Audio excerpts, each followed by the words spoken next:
Industrial mushroom চাষ প্রশিক্ষণে সম্মানিত প্রশিক্ষণার্থীরা প্র্যাকটিক্যালি আমাদের ক্লাস দেখতেছে। ক্লাসটি হচ্ছে আমরা স্টিম খড়কে স্টিম করে আমরা সিলিন্ডার প্যাকেট তৈরি করব, সিদ্ধ না করে, মানে পানিতে সিদ্ধ না করে।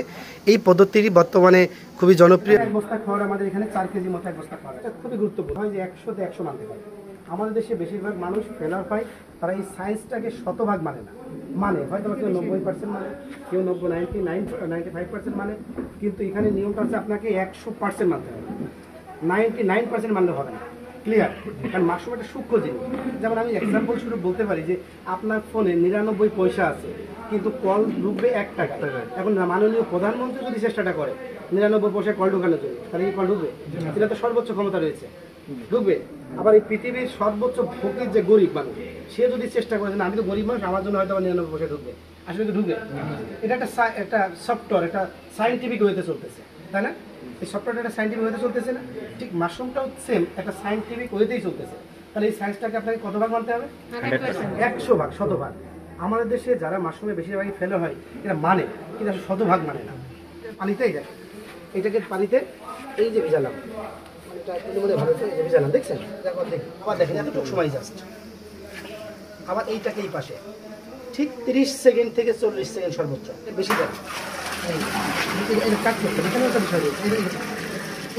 রহমান রাহিম, আমরা 52তম ইন্ডাস্ট্রিয়াল মাশরুম চাষ প্রশিক্ষণার্থীদেরকে, ব্যাচের প্রশিক্ষণার্থীদেরকে আমরা খুব গুরুত্বপূর্ণ একটা বিষয় এবার সর্বোচ্চ আমরা শেখানোর চেষ্টা করতেছি। সেটা হলো খড়কে সিদ্ধ করে আমরা রোদে যে শুকাই, এই শুকানো পদ্ধতিটি সবার জন্য প্রযোজ্য নয়, কারণ এখানে অনেক রোদে যেতে হয়, অনেক কষ্ট করতে হয়, গরম পানিতে ভিজাইতে হয়। স্টিমে নিয়ে আসছি, অর্থাৎ বাষ্পের মাধ্যমে পাস্তুরাইজেশন, অর্থাৎ জীবাণুটাকে ধ্বংস করা। তো আপনারা এই ব্যাচের থেকে আমরা বলছি যে কাঠের গুঁড়ার বীজটি সাধারণত আপনারা পার্টির সাথে করবেন না, কাঠের গুঁড়ার মাদার পার্টির সাথে ব্যবহার করবেন না। কোনটা ব্যবহার করবেন? গমের মাদারটা, গমের অথবা ধানের টিএম মাদার, তাই না? এটার কি যৌক্তিক কারণটা কি ব্যাখ্যা করে বোঝাই দিয়েছি প্র্যাকটিক্যালি? আচ্ছা, এখন কথা হচ্ছে যে আপনারা এই যে স্টিম, অর্থাৎ খড়কে আমরা জানি যে একটা পদ্ধতি আছে, খড় সিদ্ধ করে 60 ডিগ্রি তাপমাত্রায় পানিতে ভিজায় রেখে এই খড়টাকে আবার রোদে শুকাইতে হবে, তাই না? শুকায় নির্দিষ্ট একটা ময়েশ্চার আসলে সেটাকে আমরা আবার স্পনিং করব। কিন্তু এইটার বিশেষত্ব আছে, খড়টাকে আমরা আগে একটু পানিতে ভিজাই নিয়েছি একটা পরিমাণ মতো, ভিজানোর পরে এর সাথে আমরা কাঠের গুঁড়া, গমের ভুসি, অন্যান্য উপাদান অ্যাডজাস্ট করছি, তাই কি না? করার পরে এইটাকে আমরা দেখেন স্টিম দিচ্ছি। এই স্টিমটা আমরা ধরবো ঠিক এরকম, যখন দেখবো যে ড্রাম থেকে দেখেন একটা স্টিম উঠতেছে, সাইড দিয়ে উঠতেছে না? ঠিক এই অবস্থা থেকে আমাদের ঘড়ি ধরতে হবে 1 ঘন্টা।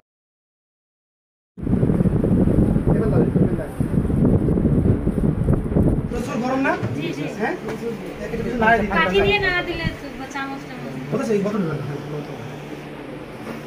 যারা খড় দিয়ে সিলিন্ডার করতে চান, এটা খুবই লেটেস্ট একটা পদ্ধতি, এবং সঙ্গে সঙ্গে ফ্যানের বাতাসটা দেবেন। ফ্যানের বাতাস এই স্টিমটা উড়ে যাবে, হাতে উল্টা দেন, হাতে একটু আলতো করে বাতাসটাকে বেরোয় যায়, একটু উল্টা দেন, বাতাসটাকে বেরোয় যায়, মানে এই জায়গাটা আরও স্পেস দরকার আছে। ফ্যানটাই বাতাসটা লাগতে দেন। হ্যাঁ, আমরা এবার দেখাচ্ছি খড় দিয়ে কাঠের গুঁড়া এবং গমের ভুসির মিশ্রণে আমরা সিলিন্ডার প্যাকেট নাকি। আচ্ছা দেখেন তো, এটা কি শুকানো লাগবে? ময়েশ্চার যা দিয়েছিলাম তা আছে না? এইটাকে যে রোদে দেওয়া লাগে, রোদে দেওয়াটা একটা ঝামেলা না? রোদে দেওয়া লাগে, উল্টানো লাগে, হ্যাঁ, অনেক মেয়েদের আবার পা ফেটে যায়, কিন্তু এই তার একটা সৌন্দর্যতা ব্যাঘাত ঘটে নাকি? এটা কি পা ফাটবে? আমি দেখছি না এই রোদে নাড়া নিয়ে কাজ করে, যে পা দেখলে পা ফাটায়, এটা কেমন একটা লাগে, তাই না? সৌন্দর্যের ব্যাঘাত ঘটে। তাহলে মেজারমেন্টটা আমাদের কি বুঝতে পারছেন? ইন্ডাস্ট্রিয়াল মাশরুম চাষ প্রশিক্ষণের 52তম ব্যাচের প্রশিক্ষণার্থীদেরকে হাতে কলমে আমরা শেখাচ্ছি খড় এবং কাঠের গুঁড়া, গমের ভুসির মিশ্রণে খড়ের সিলিন্ডার প্যাকেট। এই প্যাকেটটি সারা বছর করা যায়।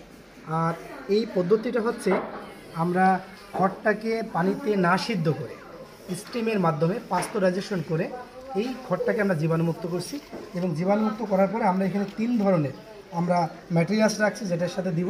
এটাকে বলবো যে ব্যাকটেরিয়াকে সদনের জন্য, বা নতুন করে কোনো ব্যাকটেরিয়া যাতে এখানে না আসে এবং কোনো পোকা, লার্ভা যাতে সৃষ্টি না হয়, এই জাতীয় প্রতিরোধে, এবং সাধারণ ব্যাকটেরিয়া যাতে অ্যাটাক না করে, এবং আমাদের যে মাইসেলিয়াম, এটা যেন খুব সহজ এটা গ্রো করে। আচ্ছা, আপনি 5 মিনিট করে করবেন। 5 মিনিট করবো না? 5 মিনিট